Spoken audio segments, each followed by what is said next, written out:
What's going on, guys, and welcome back to another episode of the FIFA 17 career mode. This is episode number 38, and we start today's episode off with transfer deadline day. Yes, deadline day in the January transfer window comes around, as you can see. We start off with a bid for Jordan Pickford from Fiorentina at a £7.5 million deal, whilst we're still waiting for Milan to come back to us regarding our bid for Gianluigi Donnarumma. We would like to get the Italian in as our number one, so I was still waiting for a bid to get accepted, but it took quite some time before Milan would come back to us. We had another bid here for Pickford, so club's clearly being alerted to the situation right now in our goalkeeper position with us going in for a new number one. We're still keeping Picks here though. I did say in the last episode I don't want to sell him, don't want to get rid of him, don't want to trade him out to Milan. I want to keep him here, but after the third advance, after putting in a bid for Milan's goalkeeper Donnarumma for £11.25 million, they came back to us and said that was totally fine. We can offer the guy a contract and we shall wait and see what he says. Interestingly enough, he asked for less money he's on right now at Milan at the San Siro, which was kind of interesting. So we give him a contract, we wait and see what he says, and then advance through deadline day once again. But deadline day was kind of interesting, to be honest, because this was taking ages for the club to come back to us. We were getting bids in for our players and whatnot, as a bid came in for Dale Fry from Atletico Madrid here. How about this? But of course we said no, we're going to keep the young man here, because I do like this guy. I think he's got some decent potential. So Dale Fry stays, but it was taking quite some time for Milan to come back to us and Donnarumma to come back to us regarding the possible signature of the young Italian teenager. Time was expiring, and I was realising to myself, we haven't got long left. We've got 4 hours left. We need to get this deal completed ASAP. And as you can see, Donnarumma declined his contract, said he loved living in Milan and didn't want to relocate. So I offered him a new deal, 20 grand a week, a 5-year deal, and thought I'd see what he says. But I thought to myself, if he doesn't accept this contract, considering how long it's taken, we probably won't sign him on deadline day. So we had 4 hours left. I was thinking, is he going to come in? Is he come in? With the first advance, I heard nothing. I was really beginning to panic at this point. So I was thinking to myself, I'm probably not going to get him at all. But with 2 hours left on the clock, it was still no email from Milan. I was thinking I've messed it all up. He's not going to come in.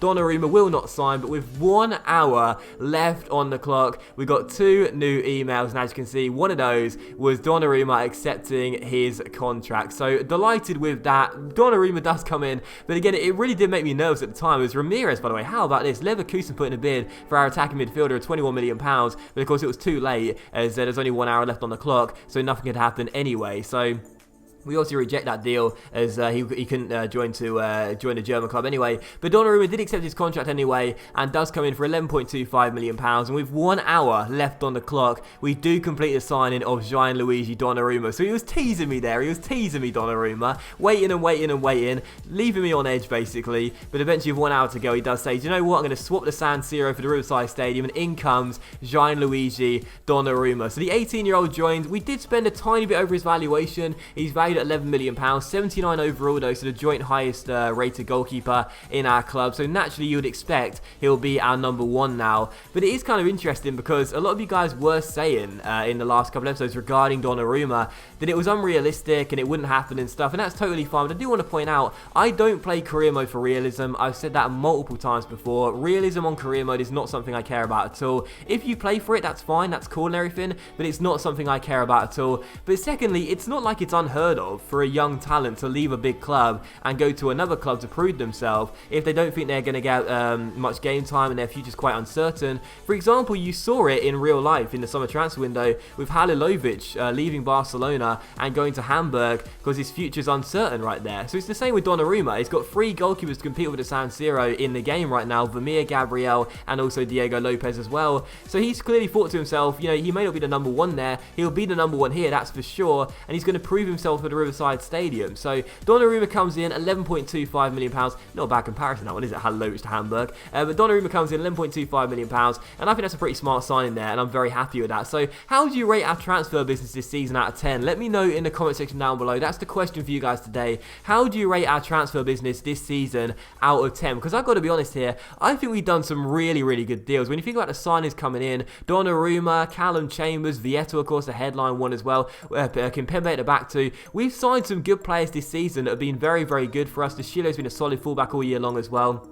This season, we've signed some players for us that have been really, really good, very, very decent indeed, and right now with us in second place, most of the players, I would say, have really hit the ground running and proved themselves already in this Middlesbrough side as a really, really talented asset to our squad. I've got to be honest, if I was rating my own transfer business out of 10, I'll probably go over 7 or 8 out of 10, because you've got to remember, we didn't start off with the biggest budget, but we've made our money work, we've brought in some good players, and I'm very happy with what we've done so far this season in the transfer window.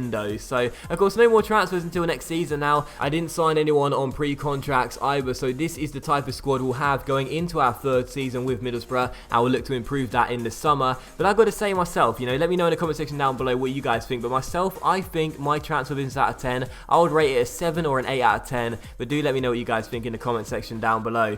Still, look at the league table here. As you can see, with 15 games to go, we are just 1 point behind the league leader Spurs, who have 46 points, but they do have a game in hand. But still, very good first half of the season for us, and our form does continue right now. And as you can see as well in the Europa League, we'll be taking on Espanyol over 2 legs. I can't remember if I showed you this or not, but we'll take on the Spanish side in February onwards. And again, Espanyol, I think we can take them. I think we can take them over 2 legs and get ourselves through to the round of 16. Still, for the first game of today's episode here, we will take on Fulham, coming on the back of our 1-1 draw against West Ham in the last game, in the last episode. Right now on an 8-game unbeaten streak, and of course 7 of those 8 games have been wins as well. So taking on Fulham, a side down the bottom end of the table, really fancying our chances, and coming into the game as well, there'll be a debut for our new goalkeeper between the posts, GIANLUIGI Donnarumma. He's been given number 1 shirt. How will he do on his debut for Middlesbrough?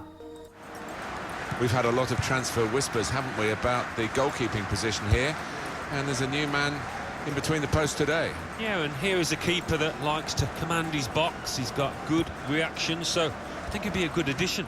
And with our game coming before the Spurs game as well, coming into this one, we could go top of the table for the first time this season with just a point here away at Craven Cottage. But of course, we'll be targeting all 3 and getting a return to winning ways. First chance fell to us just 12 minutes in. We won ourselves a free kick, but Diego was denied by a great save by the goalkeeper as Fulham got the ball clear. Menendez did win it back though and slided it through towards his teammate Derone after the step over, but our skipper dragged the shot wide of the post and behind for a goal kick as we got a goal decision system here. I don't see these as much nowadays. I don't know whether EA are sort of doing them less and less and less, but for some reason they don't seem to come up as much as they used to. But anyway, a goal decision system there. It never crossed the line, we knew that for sure, but still the score was still 0-0 at Craven Cottage. But a good early start from us there, a couple of chances for us, but it was still goalless. But just after the half an hour mark though, how about this? We won ourselves a corner. Menendez floated the ball into the centre after the first cross was dealt with. It fell to Gaston Ramirez though on the edge of the area, and what a goal this was by our Uruguayan attacking midfielder. Bayer Leverkusen put a bid in for him on deadline day for £21 million, and had that bid came earlier, I probably would have accepted it, sold the Uruguayan and tried to sign a new cam for our team, but instead Ramirez stayed. And how about that to prove your worth after we rejected our bid from the German side? What a goal this was from Ramirez, and without doubt a contender for goal of the season. I know that for certain. Brilliant, great sentence there. There was an amazing goal from Ramirez, absolutely incredible strike by the Uruguayan into the top corner. The goalkeeper had absolutely no chance as he sits on the advertising hoardings and celebrates with his teammates. What a goal from Gaston. And this season I've scored a few nicer goals than last year, so goal of the season compilation should look a little bit better. That was a fantastic goal from Ramirez, and I thought I'd show the sliders as well. Eventually I'm going to phase this out completely, not show them at all, because people trust me now, I know that for sure, but every now and then some people do question it, so there's the sliders there for you to let you guys know. But anyway, it was 1-0 to Borough. Ramirez had the goal, but in the second half, just 4 minutes after the restart, how about this? Paul Georges in Tep, who broke his ankle on the opening day of the season, has now got another injury and is forced off once again. So this guy's got the injury prone tag. We knew that when we signed him. I didn't think it was going to cause me too much problems. Obviously, I'm completely wrong. That's his second injury of the season, and Tep goes off. Fisher comes on. Hopefully that's not another serious injury for him. I guess we'll have to wait and see. But 9 minutes after the restart though, a good chance for us to double our lead. Saido Berahino got on the ball here and took it around a couple of Fulham players. Great ball inside towards his strike partner Vieto. There was a good save by Button though, and turned behind for a corner. So still 1-0 to the Borough. But in the second half, Fulham weren't really doing too much in the first 10 minutes. We were looking for a second goal to really put the cat amongst the pigeons and get our second goal, separate the boys from the men. That header going just over the bar there. But after that chance, Fulham really woke up. In the entire game, they caused us no problems whatsoever. But as Sonia Luca gets on the ball here and finds Jozabed, he rolls it through towards Tom Kearney, who scored in a reverse fixture, but Donnarumma makes the save and turns the shot behind for a corner, makes his first stop as Middlesbrough goalkeeper, and from that attempt, Fulham grew in confidence, got chance after chance, but Gianluigi Donnarumma, making his debut between the sticks for us, was playing very, very well indeed, making save after save after save late on in the game to ensure that we would still be leading by a goal to nil as his Italian colleague De Sciglio celebrates with him here. So it was all pressure from Fulham in the second half after a very lacklustre first half from them, but Gianluigi Donnarumma was making save after save, preventing Fulham from finding that equalising goal and showing everyone exactly why we spent £11.25 million on him. Some big saves from him late down the stretch. Fulham also hit the post here as well, with that shot cannoning off the woodwork, and then Jozabed's cross was eventually dealt with. So still 1-0 to the Borough as Fulham desperately searched for that equalising goal, but we weathered the storm though, and then late on in the game they sort of ran out of energy really, used up all their gas in the tank, and we started looking for that second goal to really kill the game off. But sadly for us, you can see with just a few minutes to go, we couldn't find a goal either. It was a really action-packed game, but both goalkeepers were making brilliant saves down the stretch to keep their teams in the game as we were still leading by a goal, and the final chance fell there with the Roan's header going over the bar. So final score at Craven Cottage, Fulham 0, Middlesbrough 1, and it was one of the most action-packed 1-0s I've ever played in. There were so many chances created for both teams, but no one could score other than that one goal from Ramirez in the first half. Both goalkeepers had absolute blinders in this one, made some really big saves, and Gianluigi Donnarumma in particular, who was my man of the match, was absolutely fantastic on his debut. That is why we signed this young man, to make sure we can keep those clean sheets once again, like we did last season, like Valdez did all throughout last season in the Premier League. Hopefully Donnarumma can be just as good. So a good performance from him, and what a goal this was by Gaston Ramirez as well. Unbelievable strike by the Uruguayan, and it separates the two sides as we win the game by a goal to nil. A clean sheet, a return to winning ways, now 9 games unbeaten in all competitions in a row. It's been a really good run of form right now, and as you'll see the table as well, following this win, we've gone top of the Premier League for the first time this season. Can we hold on the top spot? Probably not, but you never know. But that will end today's episode of the FIFA 17 career mode, guys. So a big thank you for watching. I really hope you have enjoyed it. If you have enjoyed today's episode, then please do leave a like. Much love to you and have a fantastic day. I'm sorry there's only one game in today's episode, but there will be 3 in the next one, to look forward to that. Thanks for watching this one though. Please leave a like if you did enjoy it, and I'll see you for the next episode of career mode very soon.